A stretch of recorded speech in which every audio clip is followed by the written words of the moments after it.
समाज में शिक्षक की वो भूमिका होती है जो समाज को शिक्षित, सुव्यवस्थित और सुदृढ़ बनाता है।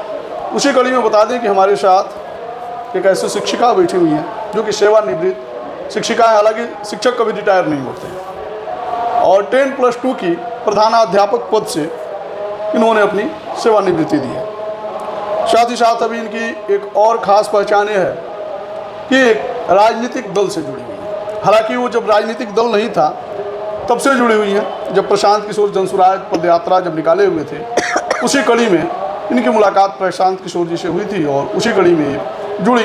हालांकि जब पार्टी बनी तो पार्टी बनने के बाद से बता दें कि प्रदेश कोर कमेटी की मेंबर रहीं, फिर राष्ट्रीय कोर कमेटी की मेंबर रहीं। साथ ही साथ आपको बता दें कि जब पंचायती स्तर की जब सारी चीज़ें जब तैयार होने लगी, जब कमेटियां बनने लगी तो उसमें इनको एक ऑब्जर्वर के तौर पे रखा गया। साथ ही साथ छपरा जिला का प्रभार भी इन्हें दिया गया और जनसुराज में काफ़ी सक्रिय इन्हें देखा जाता है। जनसुराज की एक सफल और सुव्यवस्थित कार्यकर्ता के तौर पे इनकी पहचान होती है। हालांकि बहुत लंबा हमने इंट्रो दिया लेकिन ये काफ़ी नहीं है। अगर इनके इंट्रो के बारे में अगर हम बातचीत करें तो घंटों बीत सकता है, लेकिन इंट्रो पूरा नहीं होगा। हालांकि स्वागत करते हैं, फिर इनसे बातचीत करेंगे। बहुत बहुत स्वागत है। धन्यवाद। सबसे पहला सवाल हम आपसे ये कर लेते हैं, शिक्षक जो होता है, ठीक है, वो ना किसी का शत्रु होता है ना किसी का मित्र होता है, लेकिन आप एक राजनीतिक दल में हैं और राजनीतिक दल में होने के बाद से अब आपके राजनीतिक प्रतिद्वंदी भी होंगे, इसके लिए तैयार हैं? देखिए, प्रतिद्वंदी वे होंगे, हमारी किसी से प्रतिद्वंदिता नहीं है। मैं जो थी वही आज हूँ और आगे भी रहूँगी। राजनीति में अगर कोई भी व्यक्ति आता है तो काम करने के लिए आता है, जनता की सेवा के लिए आता है, प्रतिद्वंदिता करने के लिए नहीं आता है। और जो प्रतिद्वंदिता करते हैं वे अपने सेल्फिश होते हैं, उन्हें अपनी चिंता होती है, इसलिए वे किसी के साथ प्रतिद्वंदिता करते हैं। तो ये मेरा कहीं किसी से मैं अपनी प्रतिद्वंदिता नहीं मानती हूँ, ना आज है ना कभी रहेगा। उर्मिला मैम, आप गोरियाकोठी विधानसभा से आती हैं, लेकिन जब से लोगों के मन में आ गया है कि बिहार विधानसभा का चुनाव जो है काफ़ी नज़दीक है और इसमें आपको उम्मीदवार बनाया जा सकता है, तब से काफ़ी प्रत्याशी डरे सहमे हुए हैं। देखिए, प्रत्याशी डरे इसलिए हैं कि उनको लगता है कि अगर मैं आ जाऊंगी तो हमारी पहचान, जो जनसुराज की यह एक नारा है कि सही लोग, सही सोच और सामूहिक प्रयास। मैं इस क्षेत्र में अपने एक ट्रस्ट के माध्यम से काफ़ी मैंने काम किया है। जब पंचायती राज में महिलाएं पहली बार जीत करके आई थी, जब 72वां संशोधन हुआ था, तो उस वक्त में मेरा विद्यालय सरकारीकरण नहीं था। तो नहीं होने के कारण मैं ज़्यादातर समय अपने ट्रस्ट को देती थी और ट्रस्ट में मैं काम करती थी। और उसमें जितनी भी हमारी महिलाएं जीत करके आईं, उन महिलाओं को चुनाव लड़ने के समय से लेकर लड़ने के बाद तक मैंने लीडरशिप ट्रेनिंग दिया कि एक लीडर को कैसा होना चाहिए। और उस ट्रेनिंग को देने के बाद हमारी यहाँ के सभी ब्लॉकों में मेरी पकड़ रही। 4 ब्लॉक में मैंने ये काम किया, भगवानपुर, बसंतपुर, लकड़ी नबीगंज और गोरियाकोठी। और उसमें जितनी भी महिलाएं निकल करके आई, पहली बार निकली थी, लेकिन ऐसा मेरे अंदाज से ज़्यादा महिलाओं ने अपना बोल्डनेस दिखाया और उनके परिवार वालों ने भी एक उत्साह भी था। हम 10-10 दिन का आवासीय ट्रेनिंग किए, उसमें सभी महिलाएं हमारे यहाँ रह करके ट्रेनिंग ली। उनको एक्सपोजर के लिए मैंने बेंगलोर भेजा, राजस्थान भेजा, दिल्ली भेजा, सभी जगह महिलाएं गई। आगाज़ एकेडमी एक संस्था थी हंगर प्रोजेक्ट के तहत, उसके अंतर्गत महिलाओं का ट्रेनिंग चलता था, तो मैं उनको ट्रेनिंग दिलाई।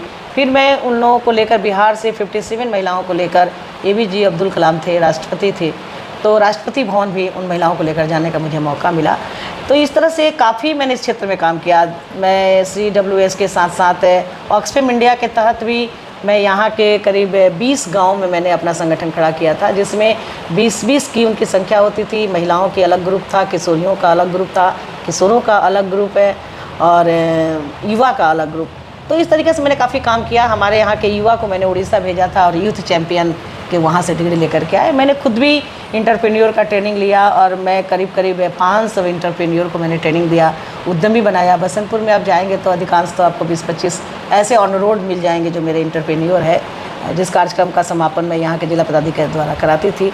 मुझे राष्ट्रीय पुरस्कार भी मिला देश स्तर पर, best women's motivator trainer award का फर्स्ट प्राइज़ मिला। वहाँ से जिला पदाधिकारी ने भी मुझे सम्मानित किया, जिला मेधा सम्मान से मैंने सम्मानित किया गया। कई मीडिया वालों ने भी, हिंदुस्तान, दैनिक जागरण, प्रभात खबर, सब ने मुझे सम्मानित किया। हिंदुस्तान 100 लोगों को ढूंढा पूरे बिहार में, उसमें एक मुझे भी ढूंढा था इतने सुदूर गांव में रहने के बाद। और फिर वहाँ भी सम्मानित किया गया। एज ए शिक्षिका के रूप में भी मैं रही, KRP की भूमिका में मैं रही, जेल से लेकर के बाहर तक मैंने साक्षरता को देखा, काम किया। और उसमें भी एक बार जो साक्षरता का मेला लगा हुआ था, उसमें बिहार के प्रधान सचिव और मुख्य सचिव ने मुझे भाषण प्रतियोगिता में फर्स्ट प्राइज़ मुझे मिला था पूरे बिहार में, तो उन लोगों ने भी सम्मानित किया। तो इस तरह से मैं एक चर्चा के विषय तो मैं रही हूँ, क्षेत्र में लोग जानते हैं। और सबसे बड़ी बात ये है कि सब लोग जानते हैं कि मैडम की कोई जाति नहीं है, और मैडम आज तक किसी के साथ कोई जात पात का भेदभाव नहीं किया है, सबके साथ एक जैसा व्यवहार करती हैं। लेकिन बिहार में है तो जाति तो चाहिए। मेरे साथ अभी यह नाम नहीं जुड़ा है, जाति नहीं जुड़ा है। जुड़ा। मैं 35 वर्ष तक मैं बसंतपुर में रही हूँ, और मुझे विश्वास है कि आज भी 10-5% लोग मुझे कोई लाला जी समझते हैं, कोई भूमिहार समझते हैं, कोई राजपूत समझते हैं। आज से 5-10 पहले तक तो 60% लोग मेरी जाति तो आज राज खोलिए दीजिए कौन सी जात से आती हैं। आज तो सब लोग जान ही गया है कि मैं राजपूत जाति से आती हूँ, लेकिन वह एक धब्बा नहीं है मेरे पर। मेरे कहने का मतलब यह है जाति धब्बा होता है क्या? बिल्कुल, जाति को तो लेकर के लोग एक दूसरे का जान तक लेने के लिए चले जाते हैं। कितना भी कोई चोर है, लेकिन अगर मेरी जाति का है तो मैं उसी को वोट करूंगी, ये हमारी बिहार की मानसिकता है। तब तो आज बिहार बदनाम है। तो टूट जाएगा। उर्मिला मैम अगर आती है, बिल्कुल उर्मिला मैम आए या ना आए, लेकिन जनसुराज इस आंकड़ा को तोड़ रहा है, और जनसुराज पार्टी आज पूरे बिहार में एक नया आंकड़ा देने जा रहा है। तो इसलिए इस बार तो यह टूटने वाला है। अच्छा, जहाँ देखा जाता है कि लोग अपने आप को प्रत्याशी बताने में, लोग अपने आप को नेता बताने में, मैं ही यहाँ का बड़ा नेता हूँ या फिर मैं ही यहाँ की बड़ी नेत्री हूँ, बताने में लगे हुए हैं, लेकिन इस होड़ में आप नहीं है। इतना त्याग, इतना समर्पणता कहाँ से आता है? इतना संयम कहाँ से लाती हैं? एक नेता बनकर के कोई कितना शोहरत प्राप्त कर सकता है, एक विधायक बन करके कोई अपना काम कराने में कहीं भी पदाधिकारी किसी ऑफिस में जाके कर सकता है, उससे ज़्यादा मैं आज अपने को आंकती हूँ। इस क्षेत्र में अगर किसी के घर फंक्शन हो रहा हो, कहीं पार्टी हो, कोई कार्यक्रम हो रहा हो, अगर कोई इस क्षेत्र का विधायक और सांसद जा रहे हैं, अगर वहाँ बैठे हुए लोग हैं, अगर मैं वहाँ पहुँच रही हूँ, तो आप देखिए कि किससे हमारा कम ओहदा हमारा समाज देता है। कभी किसी से कम मुझे समाज ने नहीं आका। आज भी अगर किसी के साथ कोई घटना घटती है, किसी महिला के साथ कोई बात होती है, तो सबसे पहले थाना और ब्लॉक जाने के पहले वो मेरे पास आती हैं, मेरे से पूछती हैं कि मुझे कहाँ जाना चाहिए, मुझे क्या करना चाहिए। फिर यहाँ से जैसा मुझे निर्देश मैं उनको देती हूँ, उस तरीक़ा से काम करती है, मैं उनके साथ खड़ी रहती हूँ। तो इसलिए मैं अपने आप को उस रूप में नहीं चाहती हूँ कि मेरा नाम जाने, जितना नाम होना चाहिए। अखबार के आप देखेंगे कटिंग, तो मेरे पास 3-4 ऐसे फाइल बने हुए हैं, जहाँ देश स्तर से लेकर के राज्य स्तर से लेकर के जिला स्तर से लेकर ब्लॉक स्तर तक हर तरह से मैं पुरस्कृत की गई हूँ, चाहे वो एजुकेशन डिपार्टमेंट में हो, चाहे वो हमारे सोशल फील्ड में हो। तो इसलिए अब इस स्थिति में अब किस चीज़ के लिए मेरी व्याकुलता होगी। और जो हमारे उम्मीदवार आ रहे हैं खास करके जनसुराज पार्टी से, तो वे तो हमारे बच्चे के समान है। अब उनके साथ मैं अपनी क्या प्रतिद्वंदता करूं? इसलिए मैं प्रशांत जी को कहती हूँ कि मुझे आप संगठन में काम दीजिए, संगठन में रहने दीजिए। आप तो प्रतियोगिता नहीं करेंगे, लेकिन सपोज मान लीजिए अगर आप इस प्रतियोगिता की मतलब प्रथम सीढ़ी हो या फिर इसकी प्रथम कड़ी हो, और जनसुराज अगर चाहे कि उर्मिला में भी चुनाव लड़ें, तो क्या ये जो आपके बच्चे हैं ये समझेंगे कि मेरी माँ चुनाव लड़ रही है, इसको जिताया जाए, कंधा लगाया जाए? मैं लड़ूं तो समझेंगे, वो तो बात अलग है। लेकिन हमारे जनसुराज पार्टी के हम जितने भी प्रत्याशी हैं, हम सब लोगों को बराबर आपस में बातचीत होती है, हम बराबर मिलते हैं, और हम लोगों में एक यह अंडरस्टैंडिंग बनी हुई है कि जनसुराज पार्टी किसी को भी अगर टिकट देती है, जिसको भी वो टिकट दे दे, हमारी पूरी ताकत, हम सबकी पूरी ताकत उसी के साथ लगेगा, क्योंकि वह हमारे पार्टी का उम्मीदवार होगा। तो इसलिए ऐसा कुछ नहीं है कि मेरे साथ वे आएंगे। कोई भी व्यक्ति अगर आता, हमारी पार्टी किसी को भी टिकट देती है, तो हमारे सभी भावी प्रत्याशी जो अपने को कह रहे हैं, वो तमाम प्रत्याशी एक साथ मिलकर के उनके साथ चुनाव लड़ेंगे। अच्छा, अक्सर देखा जाता है कि समाज में जो पढ़े लिखे और सो कॉल्ड बुद्धिजीवी लोग जो होते हैं, वो कहते हैं राजनीति जो है गंदगी है, दलदल है, यहाँ नहीं जाना है। शायद इसी कड़ी की शिकार आप भी होते जा रही थी, लेकिन अंततः अच्छे लोगों को राजनीति में आना है तो आप जैसे लोगों को आना होगा, और आप अंततः आ गई इस फील्ड में। अब यहाँ आ गई हैं राजनीति में, तो राजनीति में आप अपनी भविष्य कहाँ दिख रही हैं? हालांकि शिक्षक के तौर पे तो आपने काफ़ी बेहतर काम किया है, काफ़ी बेहतर प्रदर्शन आपका एक समाज सेवा के रूप में भी रहा है, ट्रस्ट भी आपने बहुत ही शानदार तरीके से संचालित किया है, ठीक है। ये राजनीति की जो पीढ़ी है, इसको कैसे संभालेंगी, इस विरासत को कैसे बचाएंगी, या फिर इस प्रोफेशन का इज्जत कैसे रखेंगी? देखिए, इंसान जब खुद में ईमानदार होता है और कर्मठ होता है, उसकी भावना सही होती है, तो वह चाहे किसी पद पे रहे, किसी क्षेत्र में रहे, कोई काम करे, उसके ऊपर कोई आँच नहीं आ सकती है, कोई फ़र्क नहीं हो सकता है। आप देख रहे हैं कि आज प्रशांत किशोर सभी लोगों के ऊपर बात कर रहे हैं। प्रशांत किशोर नहीं चाहते थे कि मैं किसी के बारे में इस तरह की बात करूं, लोगों ने मजबूर किया प्रशांत को बोलने के लिए, और जब प्रशांत जी बोलना शुरू किए तो आज लोग मुँह चुरा रहे हैं। आज मुँह चुरा रहे हैं तो ये तो गलत बात है ना, कि आप गलत काम भी करेंगे और आप बात भी करेंगे, तो चोरी और सीनाजोरी दोनों तो नहीं हो सकती है। प्रशांत जी सही हैं, आज सबके बारे में बोल रहे हैं। अपना भी आपने देखा इंटरव्यू कल का, कि कितनी शानदार इंटरव्यू उन्होंने दिया कि किसी की बात करने के पहले मैं खुद की बात करूंगा। और यह भी एक उन्होंने बहुत बड़ी बात कही कि मैं नहीं बताना चाहता था, क्योंकि हमारा यह सनातन धर्म कहता है कि अगर आप किसी की रक्षा कर रहे हैं, किसी को दान दे रहे हैं, तो आप उसकी चर्चा नहीं करना चाहिए समाज में। लेकिन फिर भी लोगों ने बाध्य किया उन्हें, और वे बताए। तो वे चोर को चोर अगर कह रहे हैं तो इसमें हिचक नहीं होनी चाहिए। अपने बारे में भी तो बता रहे हैं, उनके बारे में भी लोगों ने कहा कि ज़मीन खरीदे हैं क्या। तो आप देखा देखी आरोप प्रत्यारोप करेंगे तो थोड़ी उससे काम चलने वाला है। कहने में किसी को लगाम नहीं लगाया, कुछ भी कह सकते हैं, लेकिन करने वाला व्यक्ति जब दिल से ईमानदार है और कर्मठ है, तो उसके ऊपर लाख कोई कुछ कहे तो वह पानी की तरफ फिसल कर गिर जाएगा, उसके साथ लग नहीं सकता है। तो मेरे लिए राजनीति भी एक ऐसी ही चुनौती होगी जहाँ मैं ये चाहूँगी कि जो मैंने अपनी छवि को बनाया है, इस गुरियाकोठी विधानसभा की जनता जिस रूप में मुझे समझी है, अभी तक मैंने जिस रूप में काम किया है, शायद राजनीतिक क्षेत्र में भी मैं उससे अच्छा काम करूंगी। क्यों अच्छा काम करूंगी? क्योंकि राजनीतिक में पावर भी होता है, पद के साथ साथ पावर भी होता है। मैं एक शिक्षिका थी तो एक लिमिट हमारा पावर था, एक लिमिट दायरा था। मैं ट्रस्ट के माध्यम से काम किया, वहाँ भी हमारे पावर लिमिट में थे। लेकिन अगर मैं राजनीति में आती हूँ तो निश्चित है कि राजनीति में पावर भी मिलेगा और काम करने के लिए आर्थिक सहायता भी मिलेगी। तो उस स्थिति में अगर मेरे अंदर में जज्बा जो आज तक बना हुआ है ये बना रहेगा, तो निश्चित है कि इस यहाँ की जनता के लिए ज़्यादा बेहतरीन काम होगा। हम लोग सड़क, नाली और गली की बात तो कभी नहीं करेंगे। अरे ये भी ज़रूरी है, जीवन में अगर है तो इसकी भी ज़रूरत है। लेकिन जो जनसुराज ने 5 अपना बनाया है स्लैब कि हमें ये 5 काम हो जाएगा जनसुराज आएगा, तो वह 5 काम अपने आप में संपूर्णता को कवर करता है।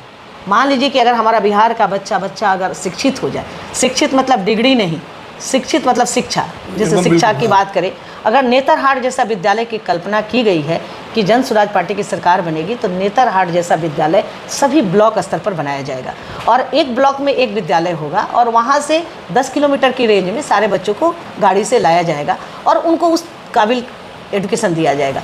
अगर वैसे शिक्षा प्राप्त हो रहा है हमारे बच्चों को, तो हमारे बच्चे शिक्षित होंगे। तो प्रशांत कहते ही हैं कि जहाँ सरस्वती होती है लक्ष्मी आ ही जाती है।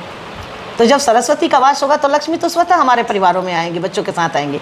दूसरा काम वो कहते हैं कि हमारे बच्चे जो पलायन कर गए हैं, ये कितना बड़ा दर्द है। आप देखिए एक एक घरों में आप जाइएगा तो आपका रूह कांप जाएगा। बूढ़े वृद्ध माँ बाप है, एक नई जवान दुल्हन घर में बैठी हुई है, छोटे छोटे बच्चे हैं, पति नहीं है। क्यों भाई? तो कमाने के लिए गए हैं। कितना रुपया भेजते हैं आपको? तो 7,000 8,000 का महीना भेज देते हैं, 15-20 हज़ार रुपया वहाँ उनको मिलता है। अब उसके चलते उस वृद्ध माँ बाप को कोई देखने वाला नहीं है, बच्चों को देखने वाला नहीं है। अगर वह औरत किसी से कोई बाजार करा लेती है, सामान मांगती है, तो उसे चारित्रिक दोष लगाया जाता है। तो इस तरीका का जो आज झेल रहा है यह बिहार का परिवार, तो ये तो बहुत बड़ी चुनौती है। और ऐसी स्थिति में अगर हमारे उस पलायन को रोका जाता है, हमारे बच्चे अगर 50 लाख बच्चे बाहर अगर आ जाते हैं 1 साल के अंदर में, तो उतना परिवार तो खुशहाल हो जाएगा।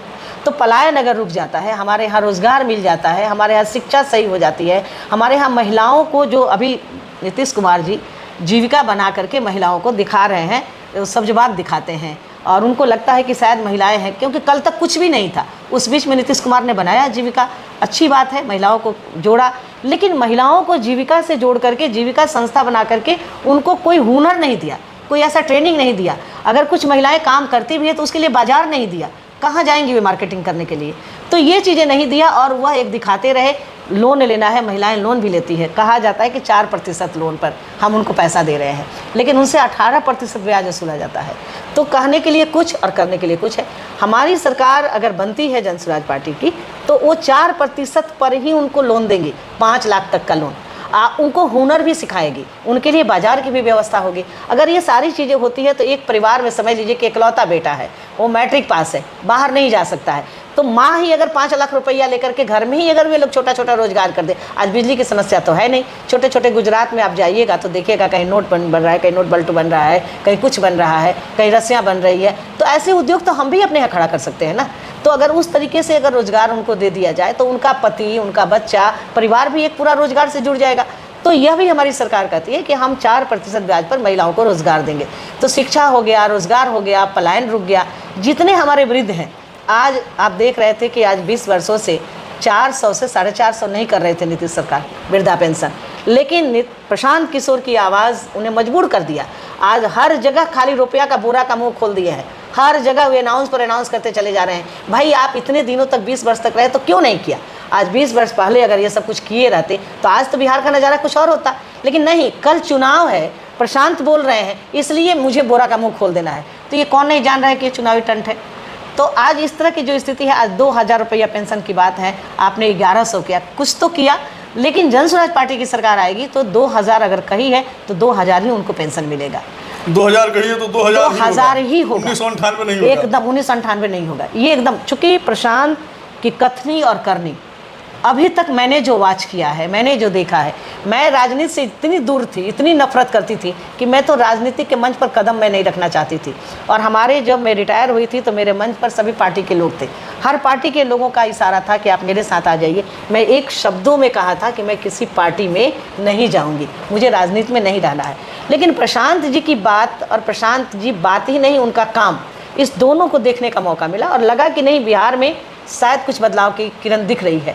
और वैसे लोगों के साथ बैठकर, वैसे लोगों के साथ बात करके, वैसे लोगों के साथ काम करके लगेगा कि मैं भी अपने आप को गौरवान्वित महसूस कर रही हूँ, क्योंकि बिल्कुल एक अलग तरीके की, एक अलग सोच वाला वह नौजवान है और बिहार के दर्द को उसने देखा ही नहीं, झेला भी है। 2 साल तक पैदल चलना, 5000 गाँवों को घूमना, रात और दिन उनके बीच बिताना, ये क्या दर्शाता है कि उसने पहले उसको अनुभव किया, देखा, समझा, फिर उसने इस तरह का प्रतिज्ञा लिया। तो आज वैसे लोगों के साथ राजनीति में रहने का भी एक अच्छा मौका मिला। कहा जाता है कि शिक्षक जो होते हैं दूरदर्शिता वाले होते हैं, ठीक है, दूर की चीज़ें उन लोगों को दिख जाता है। जब बच्चों को पढ़ा रहे होते हैं शिक्षक तो उन लोगों को मालूम चल जाता है कि बचवा क्या करेगा, आगे बढ़ के क्या करेगा, पढ़ पाएगा नहीं पढ़ पाएगा, ये सारी चीज़ें लोग देख पाते हैं। लेकिन हालिया हालात को आपके देखने के बाद से ऐसा नहीं लग रहा है कि ना कोनो बहुत बड़का महल पिटवा ली हैं और ना ही 2-4-5 को फार्चूनर और ना ही 2 गार्ड रख ली हैं, क्योंकि जैसे आप काम करती हैं, ठीक है, इंटर कॉलेज की आप प्रधानाध्यापक पद से आप सेवानिवृत्त हुई हैं, साथ ही साथ आपका ट्रस्ट चलता है और कई जगह से आपने सम्मान भी पाया है। ऐसे हालात में आपके पास तो ये व्यवस्था होना ही चाहिए, ठीक है। और मौजूदा हालात आपका ये बता रहा है कि आपने करप्शन नहीं किया है, जिसकी वजह से ये हालात है, ठीक है। क्या अगर राजनीति में अब आ रही हैं, ठीक है, तो राजनीति में मतलब सोचेंगे कि जो मतलब पहले मैं नहीं कर पाई अब चलो राजनीति में कर लेते हैं, इसमें से कुछ बनाएंगे? अच्छा, इंसान को जीने के लिए क्या चाहिए? जी, एक छत चाहिए रहने आपके ऊपर आरोप नहीं लगा रहे हैं, लेकिन ये मैं जानना चाहता हूं। नहीं, मैं एक आध्यात्मिक संस्था से भी जुड़ी हूँ। जी जी, आप ये जान लीजिए, संत निरंकारी मिशन से जुड़ी हूँ। और आप रविवार को आएंगे तो ये पूरा हॉल आपको भरा हुआ नजर आएगा। जी। इस हॉल के 30,000 से लेकर 40,000 तक लोग मुझे किराया देने को तैयार हैं, लेकिन मैं एक पैसा किराया नहीं लेकर के मैं वह सत्संग के लिए रखी हूँ, अपने मीटिंग के लिए रखी हूँ। वहाँ पर लोग सत्संग करते हैं, हर रविवार को होता है। तो पैसा कमाना होता तो आज भी मैं बहुत पैसा कमा सकती थी, लेकिन पैसा कमाना उद्देश्य नहीं है। इंसान की ज़िंदगी के लिए 2 रोटी मिल जाए, एक कपड़ा मिल जाए, एक छत मिल जाए, इससे अधिक नहीं चाहिए। और जहाँ तक गार्ड की बात आप करते हैं, बॉडीगार्ड किस चीज़ के लिए बॉडीगार्ड? कौन दुश्मन है जो मुझे मार डालेगा? और मुझे मार कर उसे मिलेगा ही क्या? इसलिए जब एक बार 96 में यहाँ एक मर्डर हुआ था, आपने चूँकि गार्ड की बात कही तो मुझे याद आया, तो 96 में एक मर्डर हुआ था और यहाँ के स्थानीय विधायक से मेरी टकराहट हो गई थी। मैंने उसका विरोध किया था और उस विरोध करके मैंने थाना का घेराव किया था। बसंतपुर के पूरे लोग मेरे साथ थे। हिंदुस्तान ने निकाला था कि 10,000 से ज़्यादा लोग मैडम के साथ थे और विधायक यहाँ से भागे थे और वहाँ पर बसंतपुर के थाना को लोगों ने ईंट बजा दिया था। और उस समय में कारण क्या था कि मेरा 2 ही मांग था कि 24 घंटा के पहले लाश का पोस्टमार्टम होना चाहिए और FIR होना चाहिए। जो यहाँ के नेता लोग थे उन लोगों का कहना था कि नहीं, पोस्टमार्टम तो हम होने ही नहीं देंगे। वे नेतागिरी कर रहे थे और वे चाहते थे कि 24 घंटा पार हो जाए, क्योंकि जो मर्डर करवाए थे जिस लड़के से, वह लड़का बलिया का चंद्रशेखर सिंह का शूटर था और वो वहाँ से भाग करके यहाँ आया था, यहाँ का रहने वाला था। तो उसको उन लोगों ने एक प्रयोग कराया था कि आने वाले समय के चुनाव में हम लोग इसका भी इस्तेमाल करेंगे, क्योंकि वो नेता जीत नहीं पा रहे थे, 2-3 बार से लड़ रहे थे, जीतते नहीं थे। तो उन्होंने वो एक प्रयोग किया था, मैंने उसका विरोध किया और नतीजा यह हुआ कि हम लोगों को फंसाया गया। और फंसा करके, चूँकि मेरी उम्र भी 24-25 साल की थी, बहुत ज़्यादा उम्र नहीं था, मैं नया अपना ऑर्गेनाइजेशन बनाई थी, नया मैंने काम शुरू किया था, एक अलग बोलता नया नेता बनती है। ठीक है, अब उनको ये लगा कि इसको ऐसा कर दो कि जीवन में फिर ये कभी नेता बनने का इसको शौक़ नहीं जगे।